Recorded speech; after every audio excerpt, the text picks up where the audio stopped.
এই সিজনে আমাদের এটা নিয়ে কিন্তু দুটো বিয়েবাড়ির নিমন্ত্রণ পেলাম। একটা তো ঘুরে এসেইছি, আর একটা এই যে যাব বলে এখন রেডিও হয়ে নিয়েছি। বিয়ে তো না, বিয়ে হয়ে গেছে পরশুদিন, তো আজকের হলো রিসেপশন। তো রিসেপশন পার্টিতেই আর কি যাচ্ছিলাম। এই যে কথা বলতে বলতে আমরা চলেও এসেছি আমাদের গন্তব্যস্থলে। তো এখানে এসেই এই যে চলো এখন বিয়েবাড়িতে যাওয়া যাক। তো বিয়েবাড়িতে গিয়েই আগেই তো চলে এসেছি মানে ব্রাইডকে দেখার জন্য। বাট এই যে অনেক দাঁড়িয়ে থাকার পর তারপর এই যে সুযোগ পেলাম, ওকে ওর হাতে গিফটটা আর কি দিয়ে দিলাম। দেখো বেশ মিষ্টি দেখতে না?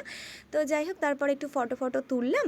তো তোলার পর এই যে গাটার গরম করার জন্য চলে এসেছি এখন কফি খেতে। প্রচণ্ড ঠান্ডা লাগছে, তো কফি খেলাম। তারপর পকোড়া খেয়েছি, আইসক্রিম একেবারেই খাইনি। তো তারপর চলে এসেছি এখন ফুচকা খেতে। ফুচকাটা বেশ ভালো হয়েছিল, বাট ফুচকার জলটা না একটু বেশি আর কি টক হয়ে গেছিলো, বাট আমার হয়তো অমন লাগছিল।